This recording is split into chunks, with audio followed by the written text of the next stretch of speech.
Welcome to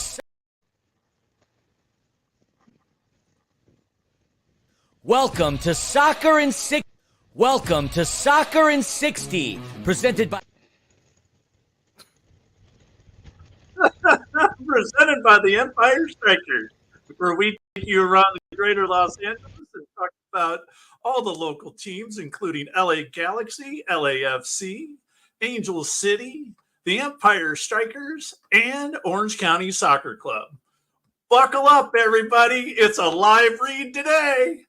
Hey, welcome to Soccer in 60. I'm your host, and we've got a full slate of afternoon footy for you today with a great El Tráfico recap, additional games to talk about and preview for both the Galaxy and LAFC. We got two great guests with us today, as Meggie Dougherty Howard of Angel City is going to join us, as does Team USA call-up Lauren Sesselman for the USA versus Mexico match on the 29th. Orange County was in action, and would they break into the win column? Philly, right here, right now, there is no place that I'd rather be than with you talking footy on Soccer in 60, buddy. Are you quoting Van Halen? Is that what I heard, Tim? Nope, I got Jesus Jones for you today. All right, fair enough. We're already off to a good start, clearly. It's been a week already, a heck of a weekend, and we have so much to talk about and plenty of people to talk to on Soccer in 60. But first and foremost, here's to the weekend that's just around the corner. I got my tiki glass here. We made it, and you do too, apparently. It's going to be a fantastic show. And if we're talking about bands, I might as well quote one myself. To quote the legendary band, The Cars, let the good times roll. Yeah, all right. I love it, Philly. It's going to be a great day. Let's get into El Tráfico. Why don't you kick off the first half for you with LAFC taking over? That's probably a good way to do it because LAFC showed up in only the first 45 minutes. And you could take care of the Galaxy, your team, for the second 45 minutes. And then I'll go back and hide. Yes, folks, 24th edition of El Tráfico, the best rivalry in Major League Soccer, hands down. I would fight you to say anything else is better in Major League Soccer. Not the Cascadia Cup, not the Hudson River Derby, but this, El Tráfico. Now, this was a game in which all the teams, meaning LAFC and the LA Galaxy, went in equal. 9 wins, 9 losses, 5 draws. This would be LAFC's attempt to finally get over the hump in the record. But they would have to go down to Dignity Health Sports in order to do that, and never a good place. First half started out perfectly for LAFC. 4 minutes in, off of a turnover forced by newly signed midfielder Lewis O'Brien. He gets it ahead to Denny Bwanga on the left side. Denny beats 2 men, including Jalen Neal, deflected his cross, finds the head of Matty Bogusz, and just like that, LAFC's up 1-0. A perfect dream start for the black and gold. 14th goal of the season for Matty Bogusz. LAFC goes up. One more goal for Matty, and he becomes the 5th ever player in the club's short history to achieve 15 or more in one season. That would mean he would accompany Denny Bwanga, Chicho Arango, Diego Rossi, and, oh, by the way, another legend who officially came back after the longest offseason ever, El Rey himself, Carlos Vela. 11 minutes later, Tim, your buddy Pooch turns the ball over to Timothy Tillman, and after a couple of dribbles, finds Denny Bwanga on the left. Then he does everything else. He puts Jalen Neal in his back pocket and from an impossible angle, slots it past his former teammate John McCarthy for the 2-goal lead. What a performance by Denny. 17th goal of the season for him. 2 behind DC United's Christian Benteke for the Golden Boot. 4th straight derby in which Denny scores. 7th goal in derby history. LAFC up 2-0. What could have been the nail in the coffin turned out to be a shot off of the woodwork by Olivier Giroud. Then he follows it with a rocket. Great save by J-Mac. And that was kind of it for LAFC. You talk about the Galaxy in the second half because they're the ones that really controlled the game from here on out. Yeah. Well, Philly or LAFC went into halftime happy. The second half is owned by the Galaxy, and they got back into this one in a flash. Jovalic puts a spinorama, and Segura is left looking for his shorts as Jovalic just undresses him and rifles a shot into the back far side netting. 2-1, and the game is on. Edwin Cirillo goal is just insane. He gets just 2 minutes after Joveljic gets the Galaxy back into the game. On the outside of his right foot, bends it around a defender, and Hugo Lloris has no chance. Next thing you know, Royce to Pooch back to, over to Joveljic, and it's 3-2. You mentioned him, Lewis O'Brien comes in, plays well in the first half. Well, he does not finish the game because he gets a studs up red card, 79th minute. Pooch to Royce, back to Pooch, and it's 4-2, and LA Galaxy take out LAFC, eliminating that chance of the season sweep. 4-2 on the El Tráfico win. Heck of a game, and we went old school today, everybody. We're looking at LA Galaxy taking care of it. Yep, with that snapped LAFC's 7-game road unbeaten streak in MLS play. Every team in Major League Soccer would go on to have a midweek melee, including the LA Galaxy and LAFC. They would take on familiar foes in that of Austin FC, a series in which LAFC has dominated, having won 7 times, lost twice, and drawn once. And to be completely honest with you, kind of a snooze fest of a game. Not very exciting. We would have to wait till the 45th minute plus stoppage time to see anything. Shortly after a yellow card on Eddie Segura that was drawn out by Austin's Diego Rubio, LAFC had a terrible defensive collapse.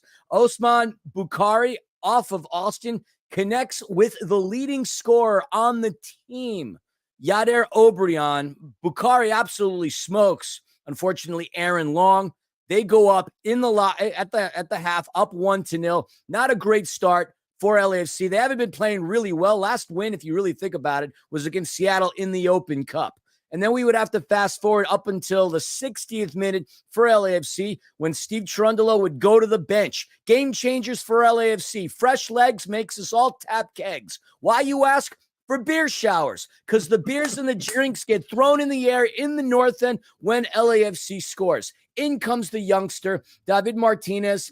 Amazing ball movement by LAFC. Begins with a midfield pass from Aaron Long. Cheeky back heel from Olivier Giroud to Edward Atuesta. Feeds Ryan Hollingshead on the left and gets it over to David Martinez with a precision pass. The youngster gets on the scoring sheet, and that's really how it ends. LAFC just gets the point. With that, they drop to third, but they still control their own destiny. Tim, the Galaxy took on Portland in their midweek melee. How did they fare out?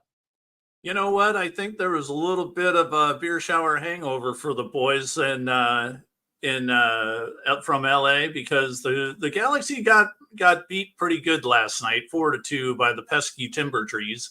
And Maxime Crepeau, who we all know here very well in Southern California, had a couple of great plays. He played really, really strongly. And, Evander from Portland, he gets a brace in this game. And before the game is even 40 minutes old, it's 2-0 Portland. The teams trade goals over the next 40 minutes, and including one by Joseph Paintsil, who gets back in the goal scoring column for the first time in a very long time. But the story about this game could have easily had 8 or 9 goals. They were spectacular saves from both Maxime Crepeau and John McCarthy, both making stellar saves. But in the end, Philippe Mora in the 80th minute puts the nail in the coffin for Portland and takes a nice floated cross, chests it down, and from 6 yards out, just buries one past John McCarthy. You had a snooze fest in the LAFC. This one was running and gunning from the get-go with the total of 6 goals, man. This was, unfortunately, it was a Galaxy loss, but, to go up and play in Portland has always been tough. You said Philippe Mora. Made me think of the movie American Tail with Fievel moving to the U.S. and then they started calling him Philly Moskowitz. Not to say that that's where my nickname comes from, but that's what it conjured up, an American Tail. Put that in your soccer and 60 bingo card. All right, moving along. LAFC does not have too much time to think back on the draw against Austin. Why? Because they're heading to Frisco, Texas, a suburb of Dallas, to take on FC Dallas, a team that is not been in a good run of form as of late. Currently sitting in 11th place with a 9-13-7 record, 46 goals for, 48 allowed, but they're 8-4-2 at home. So I said they've only won 9. 8 of those games have been at home. So they're pretty tough in their Toyota Stadium. I feel like so many arenas are either called BMO or Toyota these days. A lot of money coming out of Canada and where Toyota comes from, the land of, well, anyway, moving right along. Rising sun. Thank you. That's a great song, by the way, The Animals. So FC Dallas is a team, again, they're coming off of a loss against Real Salt Lake. They drew Vancouver, and not a good run of form. And so this will be an interesting scenario for LAFC. How are they going to tackle this game? Are they going to go out there and really give Dallas a run for their money and try to collect as many points as they can? Steve Cherundolo was asked this in the press conference, and he didn't have an answer for it. And the reason being, because LAFC this coming Wednesday has a final in the U.S. Open Cup against Sporting Kansas City. So that's a big thing to look at. What team is Steve going to start in Frisco, Texas? Who's going to dress? Will the emphasis be on the U.S. Open Cup, or will it be for the 3 points? I don't know. You're going to have to tune in to that one just to find out. And the next time that we pod, which will be next Thursday, we will be coming off of that U.S. Open Cup final, once again, as LAFC takes on Sporting Kansas City. Will we see the black and gold lift a trophy this season? And here's a shameless plug. If you want an in-depth preview of that game, tune in to Defenders of the Bank on Tuesday night. And me and the Scarf are going to go cover all of that. Now, as far as the U.S. Open Cup is concerned, for those who don't know, this is the oldest soccer tournament here in the United States.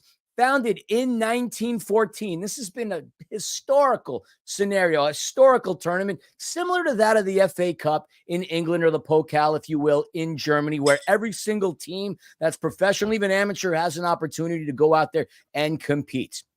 Now, the last time a non-MLS team, just as a fun historical fact, because I got some time to kill, the last time a non-MLS team won this, it was the Rochester Rhinos, defeating the Colorado Rapids in the late 90s. Since then, it's been dominated by Major League Soccer. And a team that has been really successful in this tournament ever since their inception into this league has been Sporting Kansas City. They've won 4 U.S. Open Cup titles: 2004, 2012, 2015, and 2017.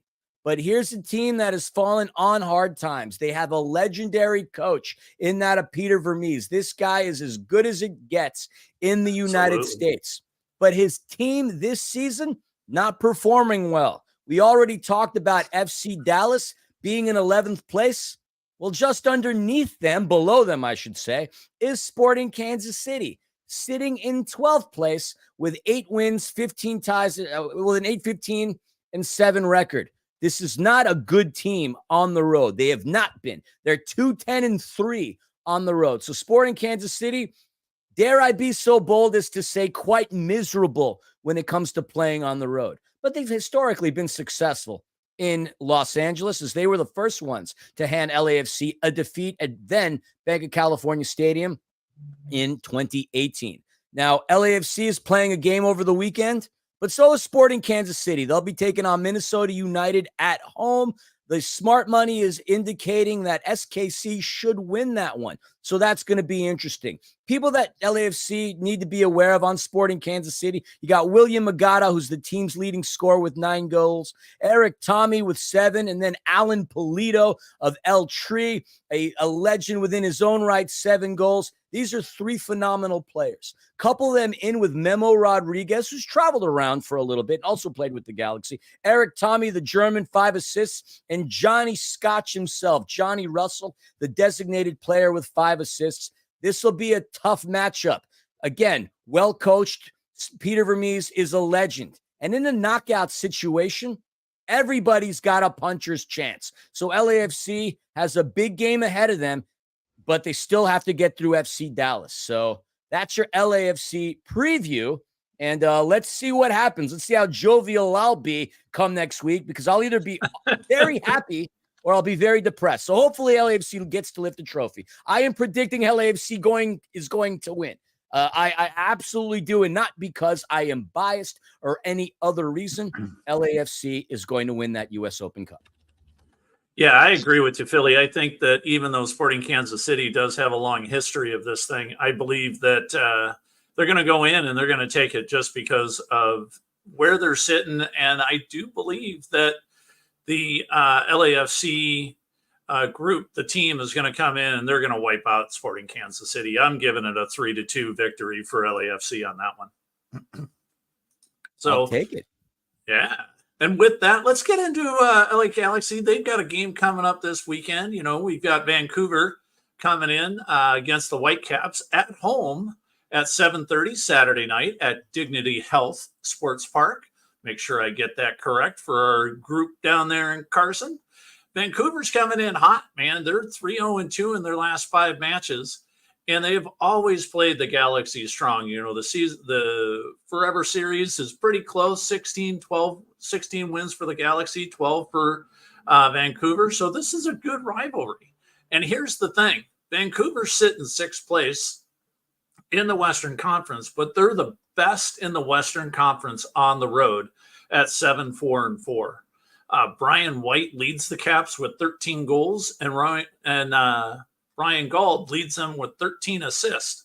So they're able to put the biscuit in the basket, as it were. And Vancouver recently signed Scottish international Stuart Armstrong. And if you follow the Premier League with Southampton, he's played in the Premier League for a solid 5 seasons. And he's really, really a good player. And Vancouver thinks that he's the missing piece to them getting over the hump and actually making a run in this year's playoffs. Stewart's already bagged his first goal, actually only playing 2 games. And so they expect the Galaxy midfield to have their hands full with these 3 attacking Whitecap players. With that, it's going to be I think it's going to be a great game. I'm expecting a very, very tough game, but I do think the Galaxy is going to pull it out. And with that, we're going to move into our Empire Strykers segment. And this segment of Soccer in 60 is brought to you by National Core, one of the nation's largest nonprofit affordable housing developers and a proud sponsor of your MASL team, the Empire Strykers. At National Core, they believe that soccer has the power to transfer lives just like they do. They believe in building strong communities on and off the field. And if you want to learn more about National Core and their mission, go to nationalcore.org. And with that, Philly, let's talk about the upcoming USA-Mexico match at the Toyota Arena. Absolutely. It's going to be a doubleheader, folks, live from Toyota Arena in Ontario, California, September 29th. For the price of admission starting at $23, you're going to get to see the men and women of the United States and Mexico compete against one another. The doubleheader will begin with the women kicking things off at 1:30 and the men kicking things off at 4:30. That game is going to be live on Twitch and Rumble, and it's going to be a lot of fun. These games have been consistent throughout the years at Toyota Arena, and it's a lot of fun, and I'm kind of biased. I'm on the call. And a new addition to the game, Zach Duke. If you don't know who that is, you got to look him up. At World Cup Dad, he's got a tremendous story. He's on a mission to make the World Cup roster for the United States men's national team. I'll bring more about that later with the MASL. I do an interview with him tomorrow. So we've got 2 very special guests on. So special, in fact, that we had to bring Panda on the show to do this. That's right. I'm excited to be here. And again, such a big name that, yes, it requires both of us to interview her. So you know what? Why don't we just let's get right into it, because we got a lot to talk about, don't we, Philly? Absolutely. Look, on Soccer in 60, we've been fortunate enough to have a few Olympic medalists on the show, quite possibly the only soccer show that at least I know of. And shout out to our producer, Gunnar Burnt, and the Empire Strykers for making this happen. Marco Fabian, Miguel Ponce, to name a couple. But today, we welcome our third and one of Panda and I's favorite people. We both have the privilege of working with this amazing individual. From a current star of the women's game to a legend of the women's game, Lauren Sesselman was born in the U.S., but obtained Canadian citizenship in 2010 in time for her to help the Canucks to a historic bronze medal at the 2012 Olympic Games. She also led Canada to a quarterfinal appearance in the 2015 FIFA Women's World Cup. Since her retirement from the professional game, she has worked so hard at building her own brand and has had success away from the field, such as in modeling and broadcasting. On September 29th, she will once again lace up in a competitive setting as she will represent the U.S., her country of birth, in the indoor rivalry clash with Mexico at Ontario's Toyota Arena. Welcome to Soccer in 60, the great Lauren Sesselman.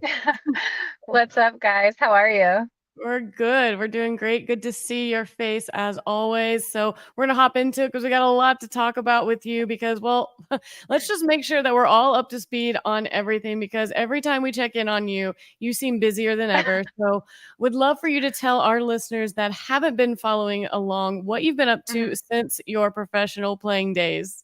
Well, obviously, I'm, getting back onto the pitch. So I'm excited to play, on the 29th. But right now, I do a lot of different hosting, and I've had the privilege of working with the both of you, and it's been phenomenal. And so I do a lot of hosting and TV work, and then I'm also doing a lot of sports agent and mentoring. So just, helping these up and coming players kind of live out their dreams.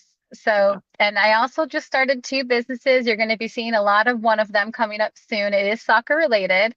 So I'm really excited about that. Oh, yeah. We can't wait to see what you're up to. It's always exciting. Now, as we kind of touched on, you don't just have an Olympic bronze medal to look back on, but have had success in broadcasting, modeling, developing your own brand.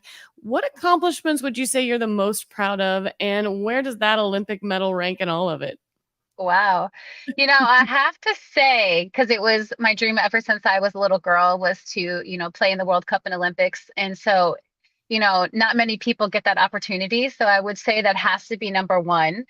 And to have my family there and everything was just phenomenal. And so I would say that was number one. But now it's such a blessing to be able to give back all the things that I've learned throughout my career and just help these up and coming players do everything that they want to accomplish, So all the things that I've learned throughout my career that were both good and bad, I'm able to bring that into help mentor them and, just help them do everything they want to do. So I think that would have to be the second thing. So.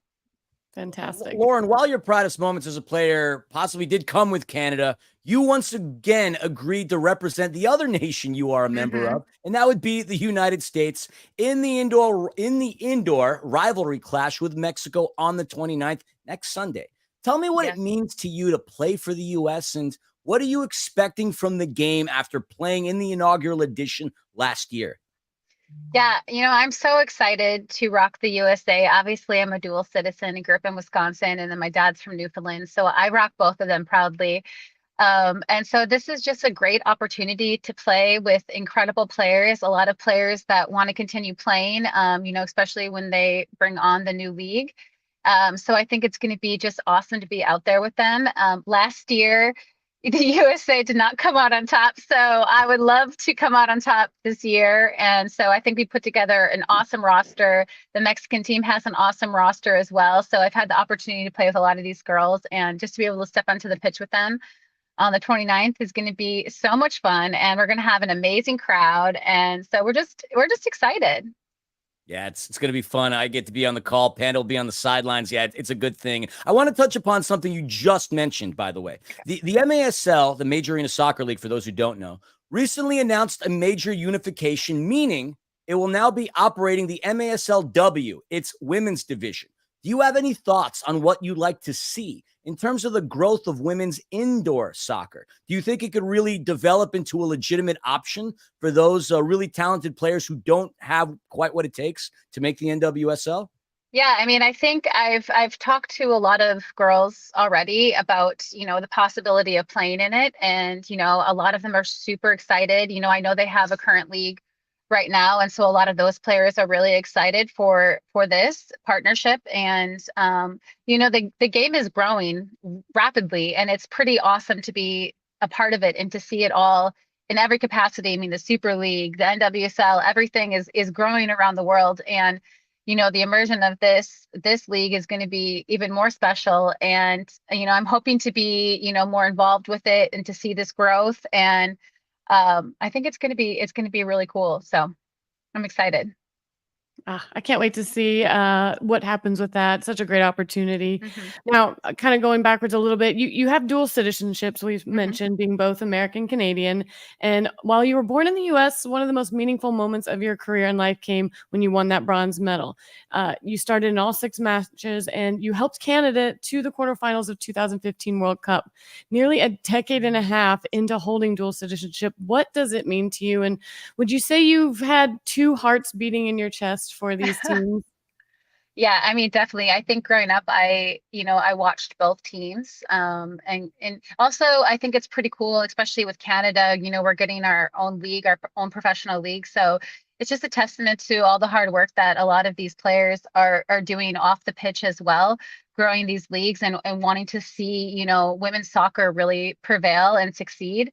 Um, so, being able to rock both Canada and USA is really truly special. I spent many, many summers, camping in Canada. And so to be able to represent both is been a blessing. Oh, love that. Love that. Being American by birth, you obtained your citizenship in 2010 and earned your first cap with Canada. We talked about this a lot, but I just want to know, it must have been a whirlwind of emotions to get your first cap against the US of all opponents. Can you take us back and give us some insight on how you experienced that particular day in your life? I mean, it was such a pinch me moment because we played them twice in a row. And so I go into camp, John Herdman is our coach, brand new coach, a lot of new players, and also a new position for me. I was a number 9, got switched to outside back. And he's like, "Oh, you're starting in a few days against the US." And I was like, "Wait, what?" Like, am I ready for this? I've never played defense before. I don't know what's going on. And it was so surreal. It was so special. I cried for days because I was like, am I really here? Like, just all the work and effort that it took to get to that moment, and stepping onto the pitch and just taking it all in, taking a deep breath and playing against players that, as I said, I've looked up to my whole career, stepping on the pitch with Christy Sinclair, and then having to mark Abby Wambach. And he's like, "Lauren, you're in charge of Abby." I was like, "Oh, okay." And, and then having Heyo coming down at me constantly. It was so funny because we just played each other at TST, and I was like, this is deja vu all over again. So Wow. it's cool. It's amazing. And now, Alex Morgan retiring, everything's just coming full circle, just seeing all these incredible players that I grew up with and played alongside or played against. It's truly special. And what they've done for the sport is incredible as well. Yeah, Absolutely. most definitely. And speaking of a team that's done a lot for the sport locally here, obviously one of the teams that we do cover is Angel City. I mean, do you follow the team at all? And if so, like, what are your thoughts on the organization on the whole, as well as the team on the field this season? Yeah, I mean, I do follow. Anytime I'm around women's soccer, I definitely follow it. And it's pretty awesome to have it here in LA. I mean, LAFC is having an incredible season, and to have Angel City and the people that are behind it and backing it, they truly want this organization to succeed. Seeing all these players, out there, and having Katie Zellum is a good friend of mine. So seeing her come to the team has been pretty special. I'm really excited for this upcoming game because it's against the Thorns, which is, my Canadian counterparts, a lot of them there. So it's pretty cool. So, I know we're not having maybe the best season we would like to have. I think there's so much potential for this team and this club. I know we're in 10th place right now, but at the same time, they fight to the end and they give it their all every time they step out onto the pitch. And that is all you can ask for. And I think it's just going to continuously get better. So I'm excited to see, the rest of the season unfold and, see what happens with this club because it's pretty special what they're doing there. Yeah, I mean, they really are doing some amazing things. And I know this league has come so far since, you were part of all of that back in the day. And I know it's going to be exciting for you to see the movement that's happening with women's sports. And just know that you were a big, huge part of that. And we could not be more thankful for having you on the show and speaking with us. I feel like we could probably do this for a lot longer. Unfortunately, we don't have a lot of time. So we'll catch up on Sunday whenever we see you at the USA-Mexico game. Amazing. Thank you guys for having me. It's so good to see you. Thank you, Good Lauren. to see you. Bye. Right. Bye. Oh, always amazing to see her as well. And, something that we did touch on this is, of course, Angel City. And, we like to talk about all things Angel City here on this as well. And, well, we've got a special guest as well. And joining us now is a midfielder with Angel City FC who has enjoyed a breakout summer and fall. And she's one of few players who've been on both sides of the ACFC San Diego Wave rivalry. She spent 2023 with the Wave following 6 seasons with fellow NWSL sides Washington Spirit and Orlando Pride. And having racked up several starts lately, Meggie Dougherty Howard seems to be molding into a crucial element in the Angel City midfield. And she even scored her first goal for the club in the most recent game at Louisville. So let's all welcome her to the show, a product of Largo, Florida and Florida University, Meggie Dougherty Howard. Meggie, thank you so much for joining us today. Thanks for having me. Yeah, let's get into it. Let's learn a little bit more about you. Now, you grew up in Florida. You went to the University of Florida, so go Gators. And while in college, you played for the Washington Spirit Reserves before spending 4 seasons with the Spirit's NWSL team.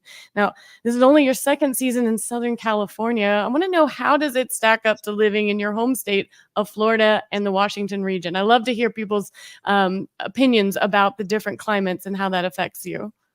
Yeah, it's so interesting.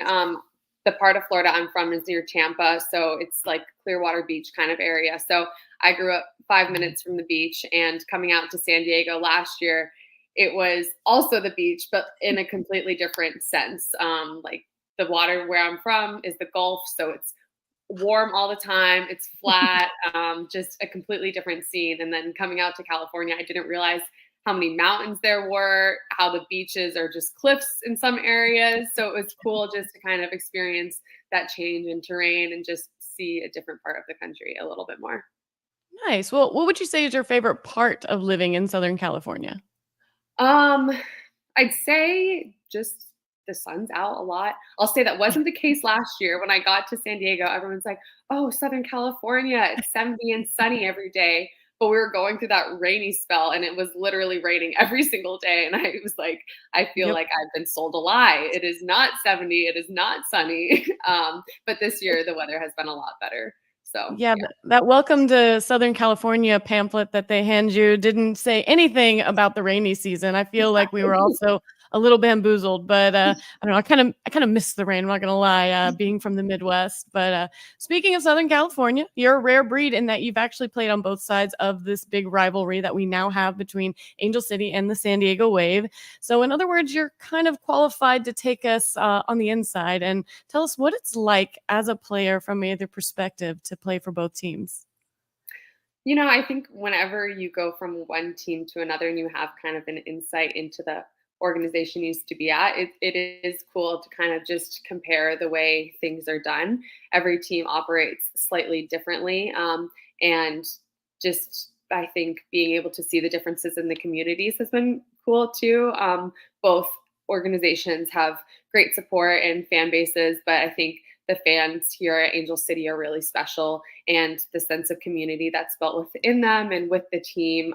Every time we step on the field, we really want to fight for LA and our fan base. And I hope that the fans feel that, because we really feel the support from them. Yeah, we definitely do feel that every time. And, we know that you guys want that for us as much as we want that for you. So, we're going to keep going. We're going to keep trucking along. And, we'll talk a little bit about the games, into this current season a little bit. We unfortunately dropped some points in this last game in Louisville, despite having more shots and possession. Why do you think it wasn't enough in the end? And what do you feel that we need to do to come away with a win against Portland on Monday? I don't think it was really the full performance was the issue. And looking back, I think that's what happens when you're playing soccer. Sometimes it's part of the game. We actually played well. It's just a couple errors and the other team capitalized. So I think moving forward, just the more we can minimize those, will help us out. But we are, like you said, creating good chances, getting shots on goal. So it's just being a little bit more lethal in front of goal and converting those chances when we do get them. So I think all of that translates into this Houston game coming up. I think like the messaging we have amongst the team is not to panic. We're doing things right. We're doing things well. We just have to stay on the course and trust ourselves, believe in ourselves, and just clean up a few details here and there. Sounds like a good plan. And, you personally, you really do seem to be coming into your own of late with this team. I know new teams, it takes a little bit to, really get that chemistry going. But, you've made several starts lately. You collected your first assist with Angel City in August. And since then, you bagged another assist as well as your first goal in this last game. To what do you attribute your improved attacking output that you've been able to give to this Angel City team? Yeah, I got injured earlier in the season, so I think that was like a little bit of a setback for me personally. So just going into the Summer Cup, I was really focused on just trying to get back in with the team and build up some minutes. And so I was able to do that, and I think just have been carrying kind of that momentum going forward these last few games. I think I've been playing a little bit in more of an advanced position, which I personally enjoy doing. So being able to just kind of find myself in and around the box a little bit more where I can combine or try to get shots on goal is something that I enjoy doing. So having the opportunity to do that the last few games, I think has been something new that I didn't see as much in the beginning of the season. So yeah, but wherever I play, whatever the role, I think I feel comfortable with the girls and the team at this point. So just try to bring some composure on the field and just help everyone out, help me myself out, and just try to give the best performance for the team.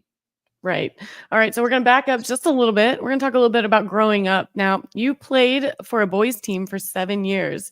Now, how did that choice come about? And do you remember what it was like for you? And do you feel like it really helped to shape and impact your game that you're playing today?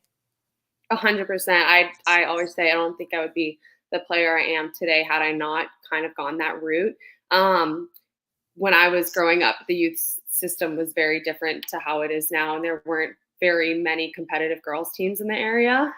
So my mom just threw me in with the boys team, and the club that I played at was great, and I was able to stay on that team until my junior year in high school. And even during that period, I was actually playing up on the boys team above me too. And then playing up on girls teams that were 2 and 3 years older than me. So I was just given the opportunity to play with a lot of teams. I was out there constantly, which I absolutely loved. And I was being challenged, obviously, by playing on a boys team where I wasn't the most athletic. I wasn't the fastest. So it just, I think, really developed my brain for the game. And I think my IQ is one of my biggest strengths as a player now. So I think that was really developed during that time because I wasn't going to be the fastest, but I could think faster than all of them and then be able to execute because of that. I love that story. I mean, I love that we're now in a situation where that's not necessarily the case. We do have much better youth programs for our females and, for them to aspire to. But I love that helped. And clearly it did mold you into such a fantastic player. And you can see that. I mean, you've played for 4 teams in the NWSL. You're now considered a veteran on a team. And this team has a lot of young players. We say it's the youth movement. And I'd like to know how you've embraced your role of a veteran leader in the locker room. And do you enjoy being able to mentor these young kids? Because, I'm sure they're a lot of fun and they keep you young as well. Yeah, for sure. I think it's great to have, these very young, talented players who are going to have very long careers ahead of them. And yeah, of course, I think the biggest thing I could do is just pass down any knowledge I have, anything I see on the field. And I think that happens a lot in training, just communication over different plays that are going on or things. I think the best way is to kind of just learn in the moment and just give, feedback here and there, but also be positive. It's obviously a high stress environment, and you want to make sure that players are keeping their confidence and feel that teammates trust them. So I think just empowering them is another way to just try to get the best out of them. Well, they have a great mentor in you to look up to. I can't wait to see how the rest of the season plays out. But thank you so much for giving us your time today and sitting down and letting us get to know you a little bit better. Yeah, thank you for having me. All right. Good luck on Monday. Thanks. I appreciate it. Bye. Absolutely. All right, guys, we have a couple minutes left, so I just want to give you guys a little bit of a recap on what did happen. We touched on it a little bit in our interview. Angel City, unfortunately, on Saturday, they did lose to Racing Louisville. It was followed by goals from forwards Bethany Balser and Janine Becky. And then, of course, the one we just interviewed, ACFC midfielder Meggie Dougherty Howard, did have the lone goal for the visitors. And it all happened after a relatively uneventful opening in the game. Angel City opened the scoring in the 18th minute. Thompson was able to burst forward, send a ball into Emsley. It was blocked, but Dougherty Howard there lurking centrally, able to clean up that ball and get it inside the far post. That was her first goal for Angel City. And then much of the rest of the half was a back and forth transition heavy affair, neither team maintaining control until the 26th minute when Louisville did capitalize on one of those transitions. Midfielder Borges lofted a diagonal ball over the top to Bethany Balser, who was hovering it near the back line, able to head the ball into the back of the net to level the score. And then, unfortunately, the go-ahead goal would come in the 68th minute when Janine Becky intercepted a pass in Angel City's defensive third, sprinted forward, beat her mark, fired a right-footed shot into the net. This game would end 2-1, despite the fact that Angel City did have the lion's share of possession. They had more shots, and their passes and accuracy were on point. They just could not get more goals into that column. So this does bounce them down in the playoff standings to 10th with 21 points. So Monday's game is going to be against Portland, September 23rd. It's going to be at home. It's going to be a 7 o'clock game, and it will be locally broadcast on Bally Sports. So tune in if you're not going to make it into the game. And this is going to be another one of those must-win games for us. I mean, we're pretty even with Portland in the 8 times we have matched up. 3 wins, 3 losses, and 2 draws. Portland, they're sitting at 6th right now, and we're sitting at 10th place. So this is going to be one of those games where it's going to be tough. Hopefully the home support crowd can really rally behind this team. I mean, they've scored 7 goals in their last 5 matches, but they have not been able to keep a clean sheet, unfortunately. So that's going to be a struggle there. But on the other side of that coin, Portland, they have only scored 3 goals in their last 5 matches, and they have not won an away game in their last 6. They've lost 4 matches of late. So I don't know how Portland's going to be looking in this game. They're going to be hungry to be able to get points as well to stay above that playoff line, but we're definitely going to be rallying behind Angel City to hopefully be able to climb a little farther up that ladder. That is all I really have for Angel City. A lot of information out the gate, but nonetheless, remember there's a game on Monday. Tune in or make your way out to the stadium. It's such a great atmosphere. Guys, back to you. Let's get this going. We got some more to talk about. Oh, that's awesome, Panda. Thank you so much. Both Lauren and Meggie were just great. Super fun to have you on the show today, Panda. We really, really, really appreciate you coming on. Let's hop over to Orange County, and they welcomed in Rhode Island. And so my prediction last week on the score sheet was, it was incorrect. But I tell you what, the win was not. Colin Shuttler played an amazing game from the very first whistle. And here's the thing. They were bolstered by a newly designed 5-2-2-1 lineup to give the defense a little extra help. Now, we've talked about them running this 4-1-4-1 or a 4-3-2-1 or whatever they're doing. And that wing-back design has kind of left that far right side, down that left wing a little bit open. But the Orange County boys look good from the hop as the extra defender did not allow the Rhode Island far outside wings to get any loose balls or any long free balls that were coming on. And it also allowed Colin Shuttler to have a lot of really, really clean looks at every shot that came in.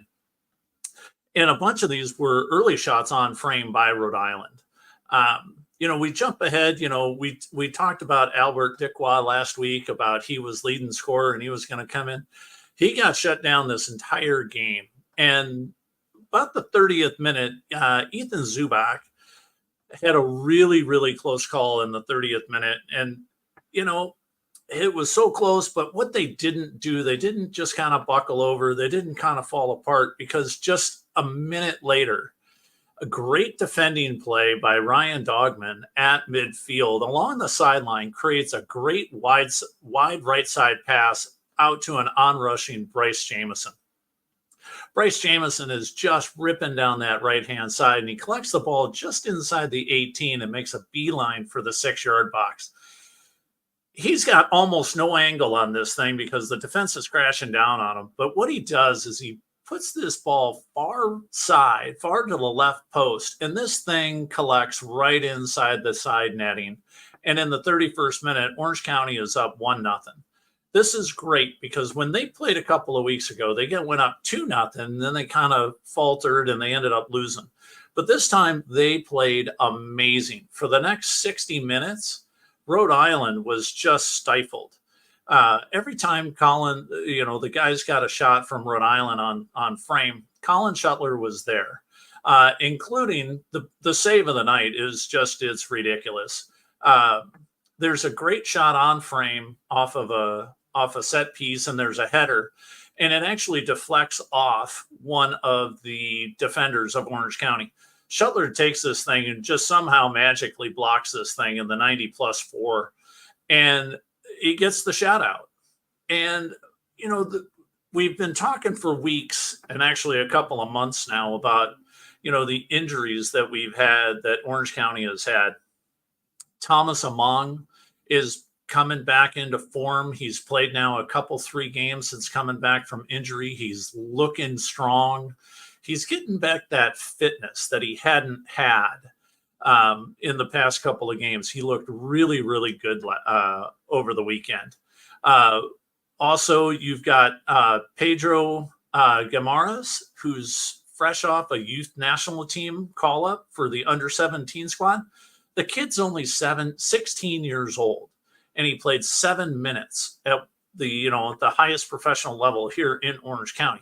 Played great, really, really strong, played a solid match for Orange County, really strong, defensively and in that midfield, and taking great care of the ball. He's 16. I mean, at 16, I was a knucklehead. I don't know what you were doing at 16, but I couldn't find, both of my shoes with both hands and a flashlight. So, but Colin Shuttler, he dials it in. He's got 6 saves on the night. And now Colin Shuttler is the leader in Orange County Soccer Club history with 144 saves. He also leads Orange County history with 19 clean sheets and 25 wins. The win puts Orange County back inside the playoff window as they sit in 8th place, 9 wins on the season. And with just 7 games left in the regular season, Coach Danny Stone has got to keep the pressure on as 4 of these next 7 games come up at home. Orange County plays twice before we talk to you guys again. So first up is this Saturday at Monterey Bay. Monterey sits just behind Orange County in 11th place, but it's just 2 points behind. So you want to talk about a tight playoff race in the USL Championship? Spots 7 through 11 are separated by just 4 points. So think about that for a minute. You win, and you could jump from being out of the playoff picture completely to in the mix and getting in there and being part of the party once the postseason starts. Monterey is in a bit of a slump. Yay! Going winless in their last 5, 2 draws and 3 losses. Monterey is also just 4-4-6 at home, which is, it's pretty terrible that you're just, you're 500 at home. But they are led with Tristan Traeger, who's got 8 goals. The reality is that Monterey has got just 24 goals on the season, and so they're averaging 0.85 goals a game. So if you score, your likelihood of winning against Monterey, it's pretty good. Could be a great chance for Orange County to jump a couple of teams this weekend. Then next Wednesday night at the Champ, you're going to see me there. I'll be there hanging out. So if you want to come up, say hi, please do. Orange County takes on Phoenix Rising. Now, Rising sit just above Orange County in 7th place on 33 points. So just a couple of points ahead from them. Orange County's familiar foe is 2-2-1 in their last 5 and are really trying to solidify their space in the playoff window. So, but Phoenix has got it tough on the road. Orange County plays pretty well on the road, but Phoenix is, they're not very good on the road. Out of 13 matches, they only have 2 wins. So this one looks like a very good matchup with Phoenix is playing well lately. Orange County is coming into their own under Coach Danny Stone. And I think with this new design, with the way they're working on it, it's going to be really, really good for Orange County. And I think with Phoenix coming in, they're a challenge. They're going to play well. Watch out for Remy Cabral of Phoenix, as he likes to be fed the ball. He leads with 6 markers for Phoenix Rising. So get your tickets now. Go check it out. Come say hi to me. I'm going to be walking around at halftime, hanging out. So, and it's almost a sellout. The last game sold out. This one's going to be close. So come on out, support Orange County. It's a lot of fun soccer down at the Championship Stadium in Irvine. And with that, hey, let's go back to Philly, and we're going to talk a little LA's best 11 this week. Caught me mid yerba mate. At least that's what I'm going to tell y'all I'm consuming in this tiki glass. Tim, let's get a quick look at that tiki glass, by the way. Yeah, baby. This is one of my fun ones. This is from a local restaurant here in Fullerton. It's a good one. I mean, it's kind of scary, but then again, so is this one because, Lord knows what the contents of both of these are. But the glasses seem to see like a cautious thing to it. Yeah. Well, let's get to the LA's best 11. And this is our take on the best 11 players from the teams that we cover over the past week. So let's hand it off to Nina, and she's going to talk about LA's best 11. Hello and welcome to another edition of LA's Best 11. I'm your girl Nina here on Soccer in 60. And this week in goal, we want to honor Colin Shuttler, Orange County SC. Defenders, Mickey Yamane for LA Galaxy at his El Trafico performance. Jalen Neal, LA Galaxy for his El Trafico performance. Ryan Hollingshead for his performance last night with LAFC. Midfielders, Ricky Pooch, who dominated in both games for Galaxy this week. Edwin Cerrillo for LA Galaxy, El Trafico. Marco Royce, LA Galaxy, El Trafico. Gabriel Peck, LA Galaxy for his performance last night. Joseph Paintsill, LA Galaxy for his performance last night. And forwards, Dejan Joveljic for LA Galaxy, El Trafico, and Matty Bogusz for his performance last night. Let's get into it. You cannot escape this man. Ricky Pooch, LA Galaxy's honoree this week. 1 goal and 2 assists versus LAFC, 7 chances created against LAFC, 29 passes into the final third versus Portland. He is doing all the things you need your forwards and your midfielders to do to win games, and he is keeping LA Galaxy at the top of that table. For LAFC, let's talk about Ryan Hollingshead. 5 out of 7 ground duels won last night, 6 recoveries, and an impressive 83% pass accuracy. This is exactly what you need your midfielders doing, defending and putting the ball where it needs to be for you to score and attack. And then, of course, Meggie Dougherty Howard from Angel City FC. She scored a goal in their match. She had 2 shots on target, and she won 100% of her ground duels while she was out on the pitch. And then the man in between the posts, Colin Shuttler from Orange County SC. He had an impressive clean sheet and came away with 6 saves in their match this week. And that's everyone we're honoring this week in LA. Thanks for tuning in to Soccer in 60. Back to you, boys. Oh man, what a great weekend in footy here in LA. Wasn't that great? Oh, how many LA Galaxies people were on that there, Philly? Do you know? I think it was like 8. No. Oh, let me unmute myself. And it's probably a good thing that I was on mute because I had some expletives to shout. 8 Galaxy players. Look, I will not argue with anybody in the midfield. Ricky Pooch was dynamite. Edwin Cerrillo, tremendous goal.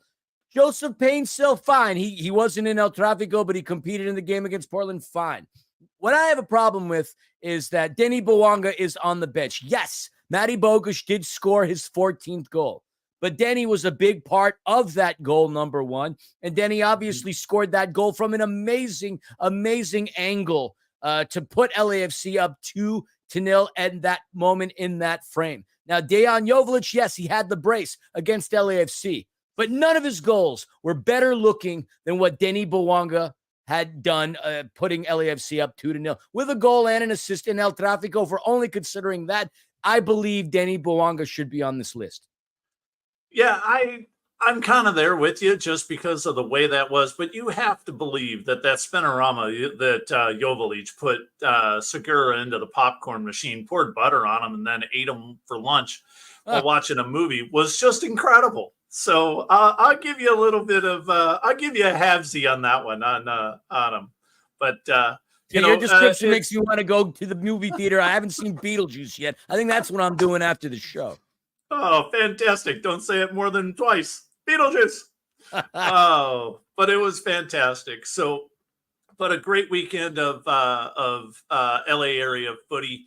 We can talk a little bit about more about El Tráfico, or we can talk a little bit about what happened with Bayern Munich this weekend, and let's just mention Harry Kane for Bayern Munich. I mean, what a weekend he had over the weekend with 4 buckets, man. How do you get four goals against a team like that in the qualifiers? I mean, it was just a very impressive performance. Being a tremendous striker and obviously being ice cold, 12 meters in front of you. He not only had 4 goals against Dinamo Zagreb. Let's not forget the fact that he had a hat trick the weekend before against Holstein Kiel. So 7 goals over the course of 2 games. And Bayern, 9 goals the last game, 6 against Kiel. Bayern's been on a tear.